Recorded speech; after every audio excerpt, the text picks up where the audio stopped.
The March for Science. What a load of bullshit.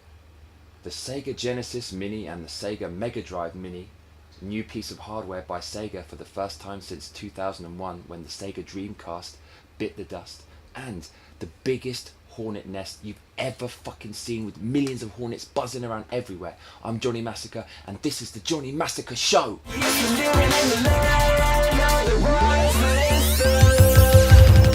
know you really want to go.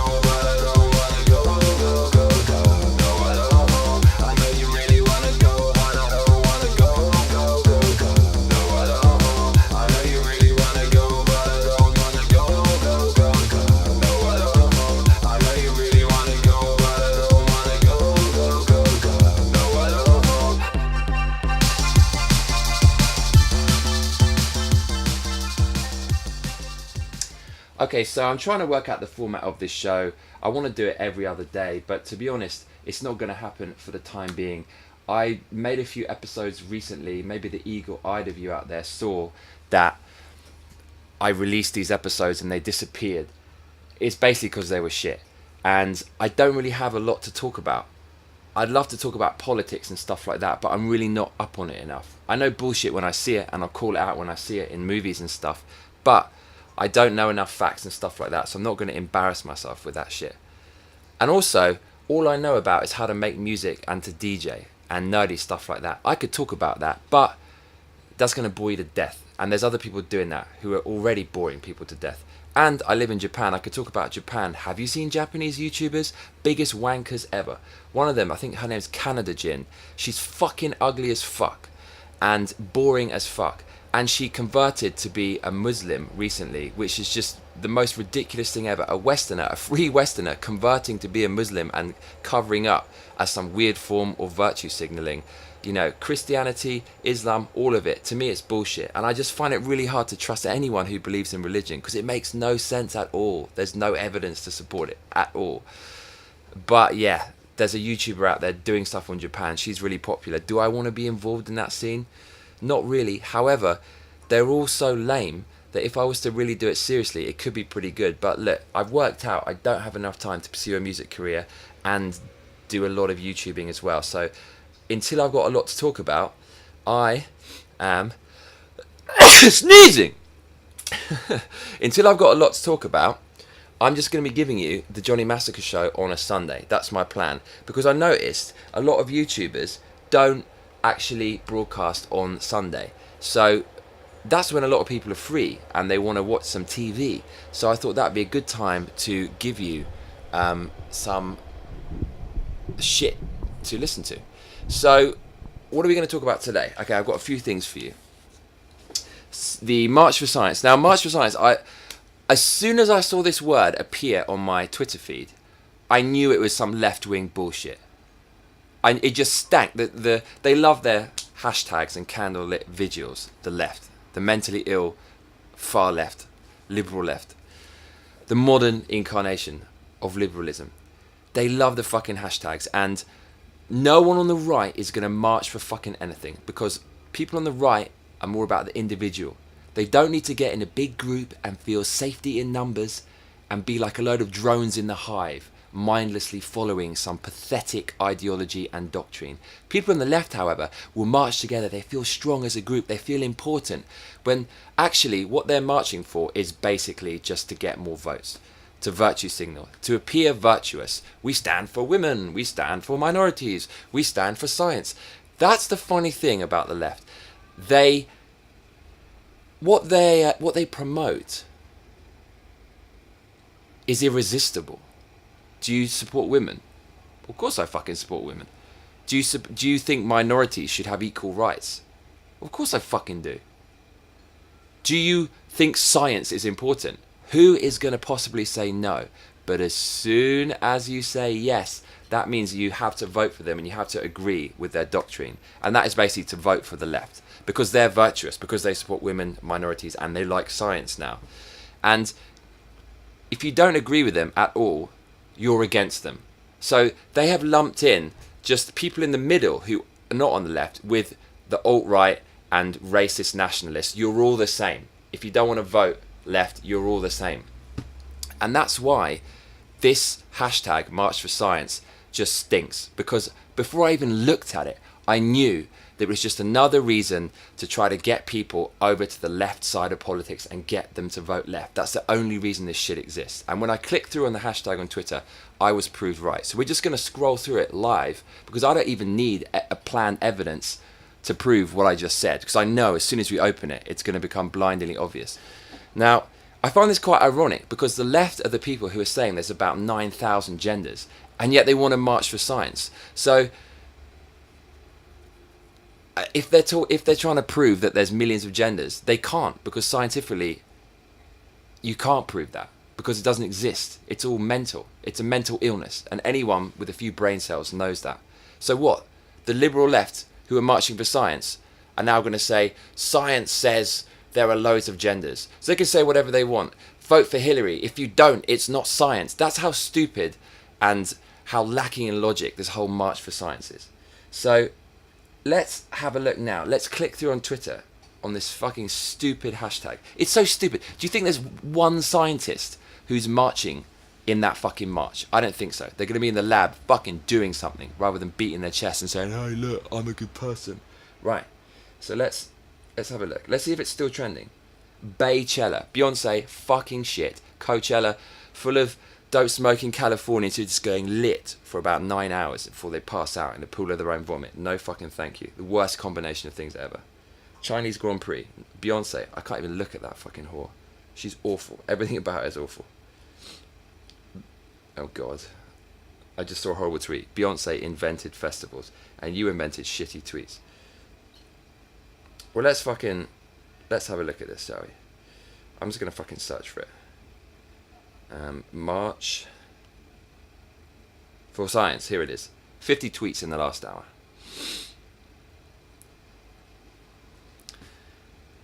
Reasonably popular. Scientific fact. Guns don't kill people.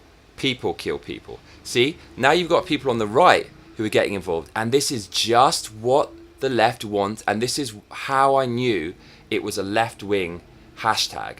Because, like I said, it's you're either on our side or you're against us. It's us or them. And so that was a baited... I'm going to shut the fucking door. So March for Science was a baited hashtag. The bait is, we're going to say something that's going to antagonize and piss off conservatives. And conservatives who are just as bad as the left, but are not as flagrant in their display of their mental illness. They keep it to themselves. The right couldn't resist, so they take the bait and hijack the hashtag to say something about guns. And now they're playing the game that the liberals have baited. So they hijack March for Science.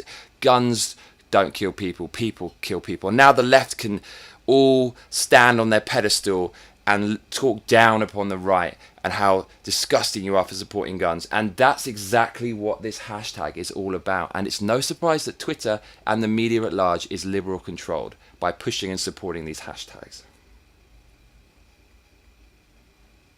You can bet your ass if a conservative started it and it was about guns or something, it wouldn't be trending. Life begins at conception, period. March for Science. Another conservative thinker. Wow. But now we're going to look at what the March for Science is in some photos. So someone's put some photos of the signs up. The left loves signs. Science makes beer. That's fucking retarded. Dear climate, you've changed. So what this is probably about is climate change, because the left says the world is fucked and the right says maybe it's not actually that bad. From what I've seen on YouTube from a lot of prominent speakers, it's not good. Defend, not defund. Another picture of the earth. What do we want? Evidence-based science. When do we want it? After peer review. So this is a picture of the earth saying defend. That's definitely not right wing, because left wingers are all about the environment. But next to that, it's saying they want evidence-based science.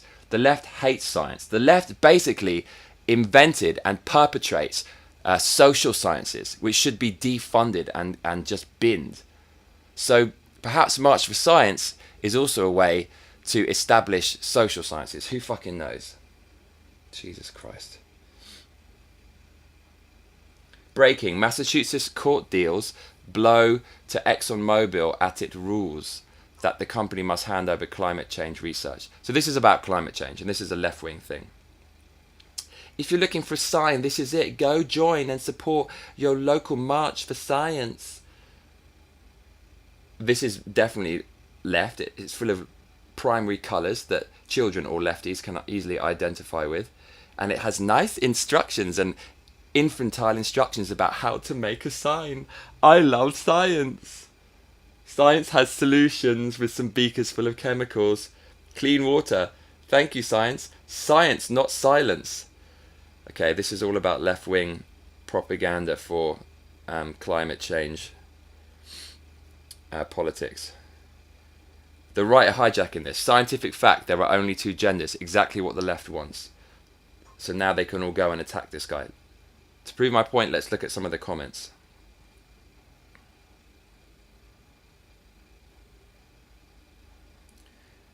You use gender, you're talking about sex, you're using incorrect terminology. See, now words evolve and are flexible, so there's actually a lot of different genders, but sex is different. See, that's what they want.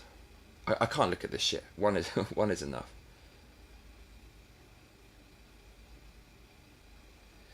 Shout out to every scientist and science advocate marching around the world today for a more literate and compassionate humanity, says Charlotte Clymer with a rainbow flag in her title. Let's see what she's all about. Let's click through to her profile.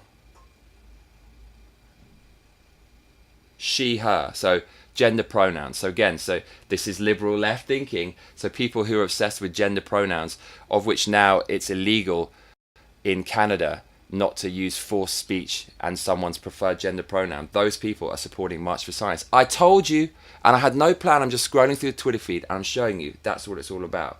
It's fucking ridiculous, man. Shout out to every scientist. So what, scientists are now like rock stars.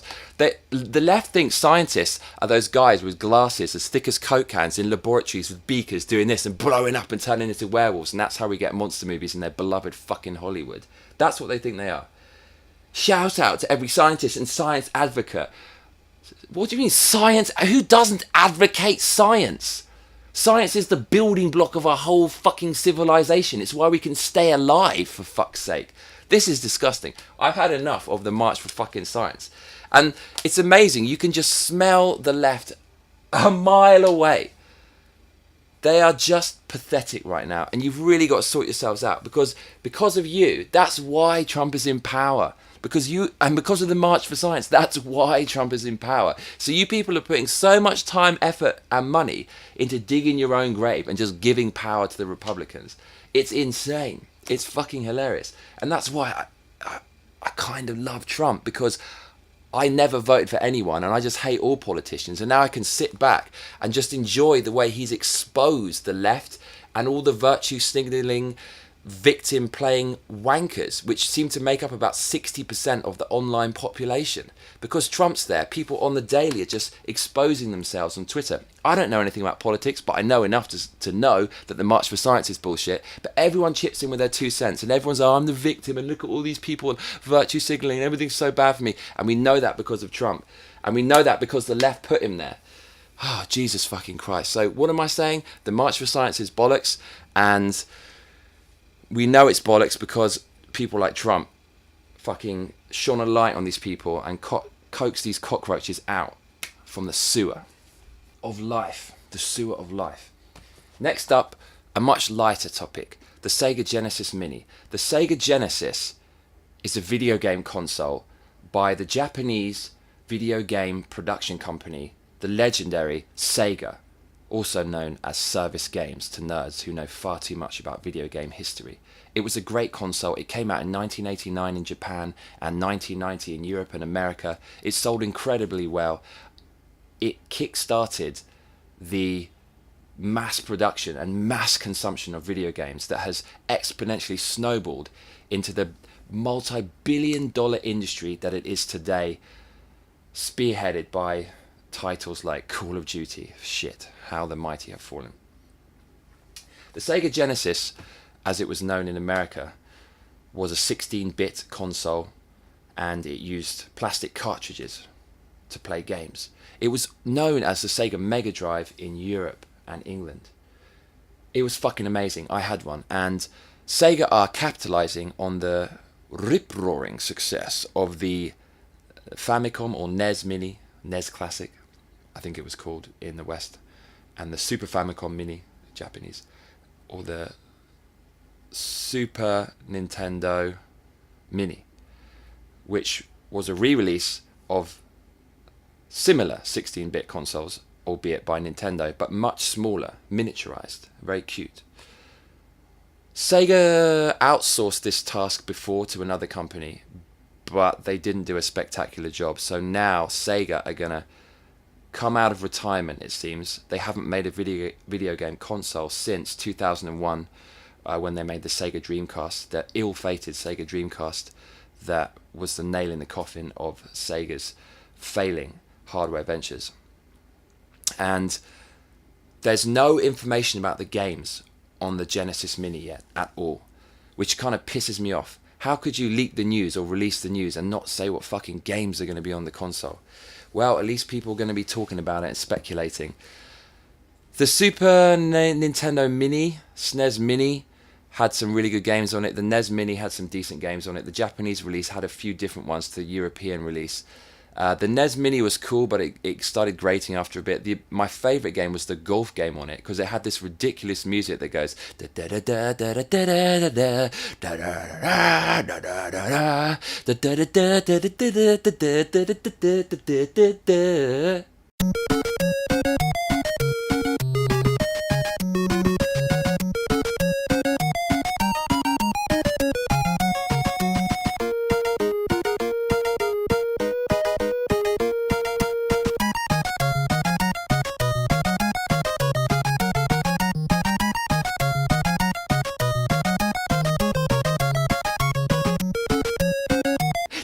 It just doesn't fucking stop. That's going to be in your head forever. So the Mega Drive Mini needs to look at the NES Mini and SNES Mini and look where it went wrong. And I think that is, there weren't enough games for it. Come on, even though it's a small console, you can jam pack hundreds of fucking games in there. So don't be stingy, Sega. Here's my personal wish list for the Mega Drive Mini or the Genesis Mini. Toe Jam and Earl, one of my favourite games of all time. I remember getting this and playing it to death with my brother. We loved it. There was nothing quite like it. As soon as it turned on, you knew it was cool, because the Sega logo, which on previous games was just the bare Sega logo on a black background, was animated with kind of sparkles, and it was in space, and there were all these purple stars, and a spaceship flew across it, and you thought, wow, this is like so outside the box, it's breaking the rules. When you started it, the music was cool. It was kind of playing off 90s hip-hop. There were two kind of rap star aliens, one fat guy, I guess it was the orange alien B.I.G. equivalent, and this red guy with three legs called Toe Jam, and they walked around these islands, and they had to run away from Earthlings, so humans were the enemy, which actually is, ironically, quite true these days, I guess you would say. If you're a fucking liberal and you hate humankind, I'm proud of my country. I like Britain and Japan. Anyways, I digress. So you ran around avoiding humans like dentists. They were really fucking scary, and fat women in shopping carts and stuff. It was a great game, one of my favourites, severely underrated at the time. So I really recommend Toe Jam and Earl. Please put it on their Sega. The other one, Streets of Rage 1 and 2. For some reason, there was loads of games like this in the 90s, and there was this zeitgeist in media, movies and games that consumers loved, and that was stylistically New York, nighttime, sewers with steam and gas coming out, neon lights, loads of thugs and hoodlums, punks with dyed hair, not the wanker feminists of today, but actually kind of tough punks wearing jackets with weird radiation signs, workman jackets, and big crime waves.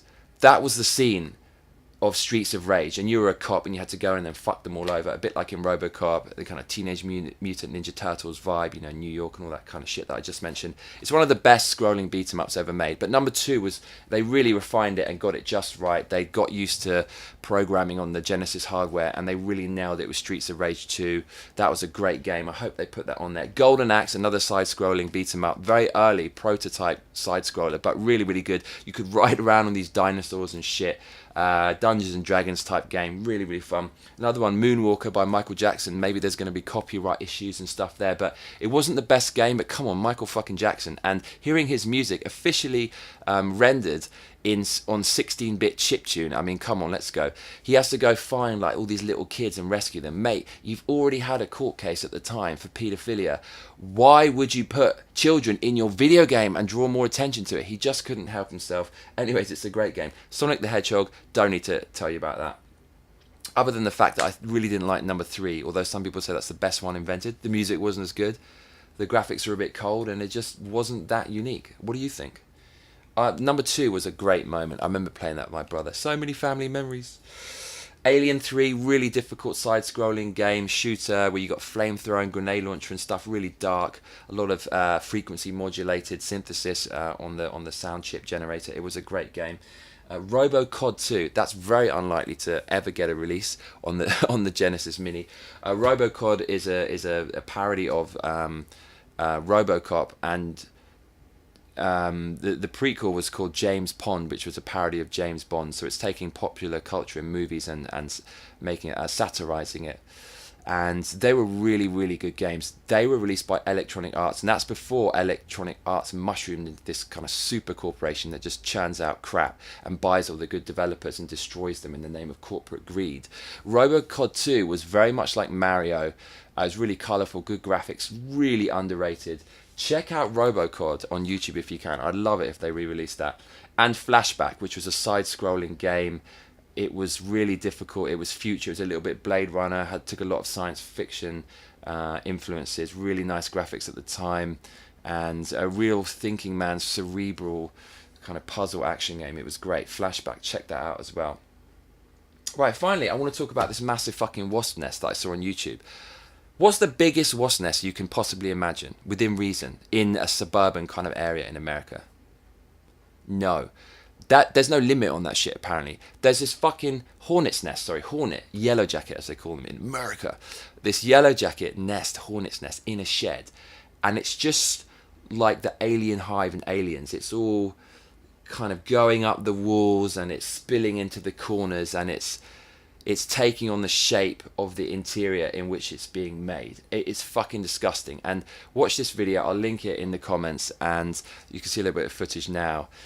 It's just fucking outrageous. The amount of hornets that come out of this thing, even though the camera's lens is pretty small, it's nearly black with hornets, and they're all smacking against the lens. So you can imagine the hornets are just going to be just enveloping and attacking everything. I've never seen such a good, damn, nature, you scary moment. So make sure you check out this video on YouTube. It's fucking shocking, and that really stayed with me. And unfortunately, now my recommended videos are all horrific insects and shit like that. So I hope you enjoyed this episode. It started off a little bit political, even though I said I'm not going to be political. But I think I'll get political if it kind of feels spur of the moment. But I'm not going to pretend to be the new Ben Shapiro, because I just don't know enough about it. But I know enough to know when I see bullshit, and I'm going to call it out, because it has to be called out. It's all about reality, people. So, thank you. Please like and subscribe if you enjoyed. For more, every Sunday, The Johnny Massacre Show.